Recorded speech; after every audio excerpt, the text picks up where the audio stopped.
ಎಲ್ಲ ವಿದ್ಯಾರ್ಥಿಗಳ welcome back to the KCET ಅಪ್ಡೇಟ್ಗೆ ಸುಸ್ವಾಗತ. ನೋಡಿ, ನಿಮಗೆ ಈ KCET ಅಪ್ಡೇಟಲ್ಲಿ ತುಂಬ ಜನರು ರಿಸಲ್ಟ್ ಅನ್ನೋದು ಬಂದಿಲ್ಲ. ಅದ್ರ ಬಗ್ಗೆ ಯಾರ್ಯಾರೋ ಯೂಟ್ಯೂಬಲ್ಲಿ ತುಂಬ ವೀಡಿಯೋಗಳು ನೋಡ್ತಾ ಇದ್ದೀರಾ. ನಿಮಗೆ ಕರೆಕ್ಟಾಗಿರೋ ಇನ್ಫಾರ್ಮೇಷನ್ ಯಾರಿಗೂ ಸಿಗ್ತಿಲ್ಲ. ಯಾಕಂದರೆ ತುಂಬ ಜನ ಪೇರೆಂಟ್ಸ್ ಫೋನ್ ಮಾಡಿ ಕೂಡ ಕೇಳಿದ್ರು. ಒಂದು ಲೇಟೆಸ್ಟಾಗಿ ಅಪ್ಡೇಟ್ ಕೂಡ ಬಂದಿದೆ, ಅದನ್ನ ಏನಪ್ಪ ಅಂದ್ರೆ ಕೂಡ ತಿಳಿಸ್ತೀನಿ. ಫಸ್ಟ್ ಆಫ್ ಆಲ್ ಥ್ಯಾಂಕ್ಸ್ ಅಂತ ಹೇಳ್ಬಿಡಿ KE ಇದು ಪ್ರತಿ ವರ್ಷ ಇದೇ ಥರ ಆಗ್ತಾನೆ ಇದೆ. ಅದು ಏನಾಗುತ್ತೆ ಏನು ಆ ತಪ್ಪು ಅದನ್ನ KE ತಿದ್ಕೊತಾನಿಲ್ಲ. ಅದು KE ಮಾಡೋ ಮಿಸ್ಟೇಕು, ಹಾಗೆ ಮತ್ತು ನಾವು ಮಾಡೋ ಮಿಸ್ಟೇಕ್ ಎರಡೂ ಆ ಒಂದು ಕ್ಲಾಶ್ ಆಗೋದ್ರಿಂದ ಈ ಮಿಸ್ಟೇಕ್ ಆಗ್ತಾಯಿದೆ. ಬನ್ನಿ, ಈಗ ಪೇರೆಂಟ್ಸಿಗೆ ಫೋನ್ ಮಾಡಿ ಇದೆಲ್ಲ ಕೇಳೋ ಸಲುವಾಗಿ ಇದನ್ನ ನಾನು ನೀಟಾಗಿ ವೀಡಿಯೋ ಮಾಡಿ ಎಲ್ಲ ಹುಡುಗರಿಗೆ ಡೌಟ್ಸು ಫುಲ್ ಕ್ಲಿಯರ್ ಆಗಲಿ ಅಂತ. ಯಾಕಂದರೆ ನಾನು ತುಂಬ 2-3 ವಿಡಿಯೋ ನೋಡಿದೆ. ಯಾಕಂದರೆ ಬೇರೆ ಯೂಟ್ಯೂಬರ್ಸ್ ಏನಾದರೂ ಕರೆಕ್ಟಾಗಿ ಹೇಳೋರ ಇನ್ಫಾರ್ಮೇಷನ್ ಅಂದರೆ ಇಲ್ಲ, ಅವ್ರು ಜಸ್ಟ್ ಸ್ಪಾಟ್ ರ್ಯಾಂಕ್ ಬಿಡ್ತಾರೆ. ಯಾಕಂದ್ರೆ ತುಂಬ ಜನಕ್ಕೆ ಸ್ಪಾಟ್ ರ್ಯಾಂಕ್ ಅಂದರೆ ಗೊತ್ತಿಲ್ಲ. ಮತ್ತು ರಿಸಲ್ಟ್ ಅನೌನ್ಸ್ಮೆಂಟ್ ಆಗುತ್ತಾ ಅನ್ನೋದು ತುಂಬ ಜನಕ್ಕೆ ಫೋನ್ ಮಾಡಿ ಕೇಳ್ತಾರೆ. ರಿಸಲ್ಟ್ ಅನೌನ್ಸ್ಮೆಂಟ್ ಆಗುತ್ತಾ ಇಲ್ಲ, ನಿಮ್ಗೆ ಏನೋ ಅದ್ರ ಬಗ್ಗೆ ಕಂಪ್ಲೀಟಾಗಿ ಈ ವಿಡಿಯೋದಲ್ಲಿ ಹೇಳ್ತೀನಿ. ಅದಕ್ಕಿಂತ ಮುಂಚೆ ನಮ್ಮ ಚಾನಲ್ಗೆ ಪ್ರತಿಯೊಂದು KCET ಅಪ್ಡೇಟಿಗೂ ನಿಮಗೆ ಬೇಕಂದರೆ ಟೈಮ್ ಟು ಟೈಮು ನಮ್ಮ ಒಂದು ವಾಟ್ಸಪ್ ಗ್ರೂಪಲ್ಲಿ ಕೂಡ ಜಾಯ್ನ್ ಆಗ್ಬೋದು. ಒಂದು ಯೂಟ್ಯೂಬ್ ಚಾನಲ್ಗೆ ಸಬ್ಸ್ಕ್ರೈಬ್ ಆಗಿ ಲೈಕ್ ಮಾಡಿ. ಯಾಕಂದರೆ ತುಂಬ ಜನ ವೀಡಿಯೋ ನೋಡ್ತಿದ್ರೆ ಯಾರು ಸಬ್ಸ್ಕ್ರೈಬ್ ಆಗ್ತಿಲ್ಲ. ಇದರಿಂದ ಏನಾಗುತ್ತೆ, ಜಾಸ್ತಿ ಎನ್ಕರೇಜ್ ಆಗೋಲ್ಲ ಮತ್ತು ನನಗೆ ವೀಡಿಯೋ ಮಾಡೋಕ್ಕೆ ಕೂಡ ಎನ್ಕರೇಜ್ ಸಿಗೋಲ್ಲ. ನಿಮಗೆ ಯಾಕಂದರೆ ಕರೆಕ್ಟಾಗಿ ಇನ್ಫಾರ್ಮೇಷನ್ ಕೊಡ್ತೀನಿ. ನೋಡಿ, ಮೊದಲನೇದಾಗಿ ನಿಮಗೆ ಒಂದು ಇತ್ತು KCET ರಿಸಲ್ಟ್ ಬಂತು. ಎಲ್ಲರಿಗೂ ಕಂಗ್ರಾಟ್ಸ್. ನಿಮ್ಮ ರಿಸಲ್ಟ್ ಏನಾಗಿದೆ ಅಂತ ಕಮೆಂಟ್ ಬಾಕ್ಸಲ್ಲಿ ತಿಳಿಸಿ. ಎಲ್ಲರಿಗೂ ರಿಸಲ್ಟ್ ಒಳ್ಳೆಯದಾಗಲಿ. ನೆಕ್ಸ್ಟ್ ನಿಮ್ಮದು ಕೌನ್ಸಿಲಿಂಗ್ ಇಲ್ಲಿಂದನೇ ಸ್ಟಾರ್ಟ್ ಅಂತಲೇ ಹೇಳ್ಬೋದು ನಿಮಗೆ. ನೆಕ್ಸ್ಟ್ ಇವಾಗ ನಮಗೊಂದು ಈಗ ತಾನೇ ಜಸ್ಟ್ ಒಂದು ಅಪ್ಡೇಟ್ ಏನಿದೆ, ನಿಮ್ಮ ರ್ಯಾಂಕ್ ಪಡೆದ ಅಭ್ಯರ್ಥಿಗಳ ಅಧಿಸೂಚನೆ ಅಂತ ಕೊಟ್ಟಿದ್ದಾರೆ. ಜಸ್ಟ್ ಅದನ್ನ ಫಸ್ಟ್ ಅಪ್ಡೇಟ್ ಮಾಡಿಬಿಡೋಣ. ನೆಕ್ಸ್ಟ್ ಸ್ಪಾಟ್ ರ್ಯಾಂಕ್ ಅಂದ್ರೇನೋ ಅದ್ರ ಬಗ್ಗೆ ಡೀಟೇಲಾಗಿ ಹೇಳ್ತೀನಿ. ಅದಕ್ಕೆ ಮುಂಚೆ ನಮ್ಮ ಒಂದು KE 24/5/2025 ಇವತ್ತೊಂದು ಪತ್ರಿಕಾ ಪ್ರಕಟಣೆ ಏನಪ್ಪ ಅಂದರೆ ಫಲಿತಾಂಶವನ್ನು ಪ್ರಕಟಿಸಿದ್ದು. ಇವತ್ತು ಫಲಿತಾಂಶ ಪ್ರಕಟಿಸಿದ್ದು ಕೆಲವು ಅಭ್ಯರ್ಥಿಗಳ ಹಿಂದಿನ ವರ್ಷದ 2ನೇ PUC ಅಥವಾ 12ನೇ ತರಗತಿ ಪರೀಕ್ಷೆಗಳು ತೇರ್ಗಡೆಯಾಗಿದ್ದು ಅದರ ಫಲಿತಾಂಶ ಪ್ರಕಟವಾಗಿಲ್ಲ ಎಂದು ಮನವಿ ಸಲ್ಲಿಸಿದ್ದಾರೆ. ಖಂಡಿತ, ಯಾಕಂದರೆ ತುಂಬ ಜನ ಸ್ಟೂಡೆಂಟ್ಸು ರಿಸಲ್ಟ್ ಬಂದಿಲ್ಲ, ಅದಕ್ಕೋಸ್ಕರ ಮನವಿ ಸಲ್ಲಿಸಿದ್ದಾರೆ. CET 2025 ಫಲಿತಾಂಶವನ್ನು ಪ್ರಕಟಿಸುವ ಮೊದಲು 2ನೇ ಸೆಕೆಂಡ್ PUC 12ನೇ ತರಗತಿಯ ಅಂಕಗಳನ್ನು ಆಯಾ ಮಂಡಳಿಗಳಿಂದಲೇ ಪಡೆಯಲಾಗುವುದು ಎಂದು ಸೂಚಿಸಲಾಗಿತ್ತು ಮತ್ತು ಅಭ್ಯರ್ಥಿಗಳು ಸರಿಯಾದ ನೋಂದಣಿ ಸಂಖ್ಯೆಯನ್ನು ನಮೂದಿಸುವುದು ಕಡ್ಡಾಯ ಎಂದು ಸೂಚಿಸಲಾಗಿರುತ್ತದೆ. ನೋಂದಣಿ ಸಂಖ್ಯೆಯನ್ನು ಸರಿಯಾಗಿ ನಮೂದಿಸಿದ ಕಾರಣದಿಂದ CET 2025 ಫಲಿತಾಂಶ ಪ್ರಕಟವಾಗದೇ ಇರುವ ಅಭ್ಯರ್ಥಿಗಳಿಗೆ ಅಂಕಗಳನ್ನು ದಾಖಲಿಸುವ ಅವಕಾಶ ನೀಡುವ ಸಲುವಾಗಿ 26/5/2025 ಆನ್ಲೈನ್ ಲಿಂಕನ್ನು ತೆರೆಯಲಾಗುವುದು. ಅಂದರೆ 26ನೇ ತಾರೀಕು ನಿಮಗೆ ಲಿಂಕ್ ಪ್ರೊವೈಡ್ ಮಾಡಿದರೆ ಸದರಿ ಲಿಂಕ್ನಲ್ಲಿ ಅಭ್ಯರ್ಥಿಗಳು 2ನೇ ಸೆಕೆಂಡ್ PUC ಅಂಕಗಳನ್ನು ನೋಂದಣಿ ಸಂಖ್ಯೆಯೊಂದಿಗೆ ದಾಖಲಿಸಬೇಕು ಮತ್ತು ಅಂಕಪಟ್ಟಿಗಳನ್ನು ನೋಡಿ ಮಾರ್ಕ್ಸ್ ಕಾರ್ಡ್ ಕೂಡ ಅಪ್ಲೋಡ್ ಮಾಡಬೇಕಂತೆ. ಅಭ್ಯರ್ಥಿಗಳು ದಾಖಲಿಸುವ ಅಂಕ ಪರೀಕ್ಷಾ ಮಂಡಳಿಯಿಂದಲೇ ಪರಿಶೀಲಿಸಿ ದೃಢೀಕರಿಸಿದ ನಂತರವೇ ಸ್ಪಾಟ್ ರ್ಯಾಂಕನ್ನು 29/5/2025 ನೀಡಲು ಕ್ರಮ ವಹಿಸಲಾಗಿದೆ.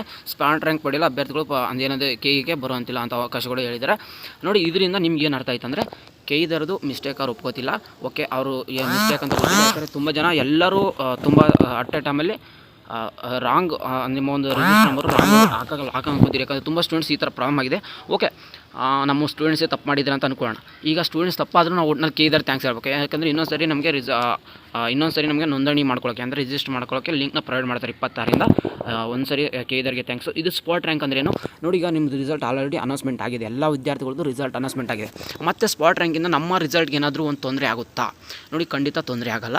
ಅದಕ್ಕೆ ಹೇಳ್ತೀನಿ. ಇವಾಗ ಬಂದುಬಿಟ್ಟು ಕ್ಲಾರಿಟಿಗೆ ಏನಂದರೆ, ಈಗ ಒಂದು ಸ್ಟೂಡೆಂಟ್ಸು ಒಂದು ಎಕ್ಸಾಂಪಲು, ಒಂದು ಸ್ಟೂಡೆಂಟ್ಸು 10K ರ್ಯಾಂಕ್ ಬಂದಿದೆ ಅಂದ್ಕೊಳ್ಳಿ.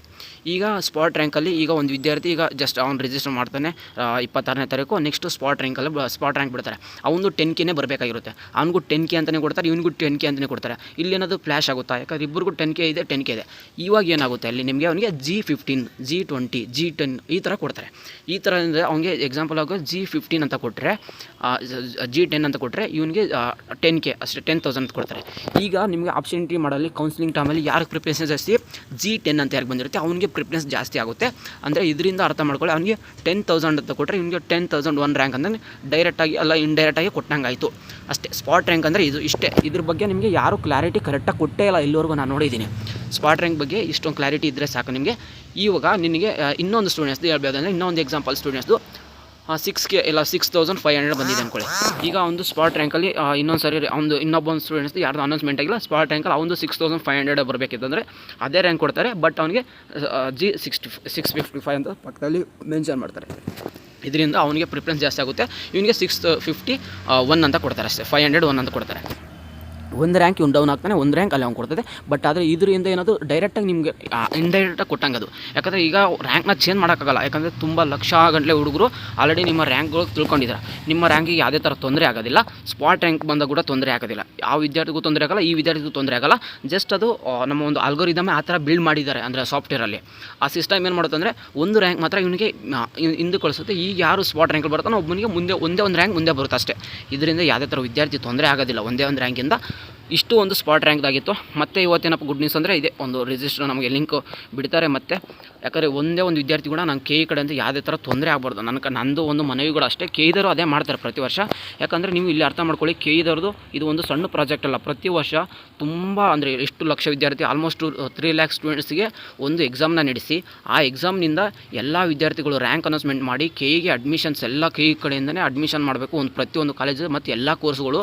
ಇದೊಂದು ದೊಡ್ಡ ಪ್ರಾಜೆಕ್ಟ್ ಆಗಿರುತ್ತೆ. ಇದನ್ನ ಅವ್ರು ಕಂಪ್ಲೀಟ್ ಮಾಡಬೇಕಂದ್ರೆ ಈ ಎಲ್ಲ ತಪ್ಪುಗಳು ಎರರ್ಸ್ಗಳು ಬಂದೇ ಬರ್ತವೆ. ಅದ್ರ ಬಗ್ಗೆ ಏನು ಮಾಡೋಕ್ಕಲ್ಲ. ಯಾಕಂದರೆ ಒಬ್ಬ ಮನುಷ್ಯ ಮಾಡ್ತಾನೆ, ಎಲ್ಲರೂ ತಪ್ಪು ಮಾಡಲೇಬೇಕಾಗುತ್ತೆ. ಇಷ್ಟು ಒಂದು ಕೆ ಇ ಕಡೆಯಿಂದ ಬಂದಿರೋ ಅಪ್ಡೇಟು. ಹಾಗೆ ಮತ್ತು ನಿಮಗೆ ಒಂದು ಕ್ಲಾರಿಟಿ ಸಿಕ್ಸ್ ಅನ್ಸುತ್ತೆ ಸ್ಪಾಟ್ ರ್ಯಾಂಕ್ ಅಂದ್ರೇನು, ಅದರಿಂದ ಏನಾಗುತ್ತೆ, ಏನು ಎಫೆಕ್ಟ್ ಆಗೋಲ್ಲ ನಿಮ್ಮ. ಯಾಕಂದರೆ ಇದು ಬರೀ ಇಲ್ಲಿ ಸ್ಪಾಟ್ ರ್ಯಾಂಕ್ ಅನ್ನಲ್ಲ, ನೆಕ್ಸ್ಟ್ ನಿಮಗೆ ಬೇರೆ ಬೇರೆ ಟೈಮಲ್ಲಿ ಸ್ಪಾಟ್ ರ್ಯಾಂಕ್ ಅಂತ ಬರ್ತಾ ಇರುತ್ತೆ. ಯಾಕಂದರೆ ನೆಕ್ಸ್ಟು ಮಾಕ್ ಅಲಾಟ್ಮೆಂಟಲ್ಲಿ ಬರ್ತಾ ಇರುತ್ತೆ. ಆಮೇಲೆ ಪ್ರಾಕ್ಟಿಕಲ್ ಎಕ್ಸಾಮ್ ಟೈಮಲ್ಲಿ ಬೇರೆ ಬೇರೆ ಕಡೆ ಕೌನ್ಸಿಲಿಂಗ್ ಸ್ಟಾರ್ಟ್ ಆದಾಗೆ ಅಲ್ಲಿ ಕೂಡ ಸ್ಪಾಟ್ ರ್ಯಾಂಕ್ ಅಂತ ಬರುತ್ತೆ. ಏನಿದು ಸ್ಪಾಟ್ ರ್ಯಾಂಕ್ ಅಂತಲೇ ಗೊತ್ತಿರಲ್ಲ ಅಂತೀರ. ಸ್ಪಾಟ್ ರ್ಯಾಂಕ್ ಅಂದರೆ ಇಷ್ಟೇ, ನಿಮ್ಮ ರಿಸಲ್ಟ್ ಅವ್ನ ರಿಸಲ್ಟ್ ಮಾರ್ಕ್ಸ್ ಕಾರ್ಡ್ ಸೇಮ್ ಇತ್ತಂದರೆ ಜಸ್ಟ್ ಅವನಿಗೆ ನಿಮಗಿಂತ ಒಂದು ಪ್ರಿಫರೆನ್ಸ್ ಜಾಸ್ತಿ ಆಗುತ್ತೆ ಅಷ್ಟೇ. ಇದರಿಂದ ಏನು ತೊಂದರೆ ಅಂತೂ ಆಗೋದಿಲ್ಲ ಅಷ್ಟೇ. ಇಷ್ಟೇ ಈ ವಿಡಿಯೋದಲ್ಲಿ ಎಲ್ಲರಿಗೂ ಕ್ಲಾರಿಟಿ ಸಿಕ್ಕಿತ್ತು ಅಂದರೆ ನಮ್ಮ ಒಂದು ಯೂಟ್ಯೂಬ್ ಚಾನಲ್ಗೆ ಸಬ್ಸ್ಕ್ರೈಬ್ ಆಗಿ. ಯಾಕಂದರೆ ತುಂಬ ಜನ ಸಬ್ಸ್ಕ್ರೈಬ್ ಆಗದಿಲ್ಲ ನೋಡೋದ್ರಿಂದ ನನಗೂ ತುಂಬ ಬೇಜಾರಾಗುತ್ತೆ. ನಿಮ್ಮ ಒಂದು ಸಬ್ಸ್ಕ್ರೈಬ್ ಈ ಟೈಮಲ್ಲಿ ನನಗೆ ತುಂಬ ಮೋಟಿವೇಶನ್ಸ್ ಕೊಟ್ಟಂಗೆ ಆಗುತ್ತೆ. ಹಾಗೆ ಒಂದು ಲೈಕ್ ಮಾಡೋದ್ರಿಂದ ತುಂಬ ಜನಕ್ಕೆ ರೀಚ್ ಆಗುತ್ತೆ. ಇಷ್ಟು ನಾನು ಹೇಳ್ತೀನಿ. ಹಾಗೆ ನಮ್ಮ ಒಂದು ವಾಟ್ಸಪ್ ಗ್ರೂಪಲ್ಲಿ ಕೂಡ ಜಾಯ್ನ್ ಆಗಿ. ಯಾಕಂದ್ರೆ ತುಂಬ ಜನಕ್ಕೆ ನನ್ನ ಕಡೆಯಿಂದ ಎಷ್ಟು ಕಾಲ್ ಮಾಡಿದವ್ರಿಗೆಲ್ಲ ನಾನು ತುಂಬ ನನ್ನ ಕಡೆ ಎಷ್ಟಾಗುತ್ತೋ ಅಷ್ಟು ಅವರಿಗೆ ಎಲ್ಲ ಆನ್ಸರ್ ತಿಳಿಸ್ತಾ ಇದ್ದೀನಿ. ಬಟ್ ಆದರೆ ನನಗೆ ಎಷ್ಟು ಫ್ರೀ ಸಿಗುತ್ತೋ ಅಷ್ಟು ತಿಳಿಸ್ತೀನಿ. ಇಷ್ಟೇ ಈ ವಿಡಿಯೋದಲ್ಲಿ ಇಷ್ಟ ಆಯಿತು ಅಂದರೆ ಎಲ್ಲರೂ ಸಬ್ಸ್ಕ್ರೈಬ್ ಮಾಡ್ಕೊಳ್ಳಿ. ಹಾಗೆ ನಿಮ್ಮ ಫ್ರೆಂಡ್ಸ್ ಕೂಡ ಶೇರ್ ಮಾಡಿ. ಯಾಕೆ ಕೌನ್ಸಿಲಿಂಗ್ದು ಪ್ರತಿಯೊಂದು ಅಪ್ಡೇಟ್ಸು ನಿಮಗೆ ಸಿಗುತ್ತೆ, ಕರೆಕ್ಟಾಗಿ ಸಿಗುತ್ತೆ. ಯಾವುದೇ ಥರ ಫೇಕ್ ಎಲ್ಲ ಸಿಗೋದಿಲ್ಲ. ವಿಡಿಯೋ ಇಷ್ಟ ಆಯಿತು ಅಂದರೆ ಅಷ್ಟೇ. Take care guys, love you, tata, bye.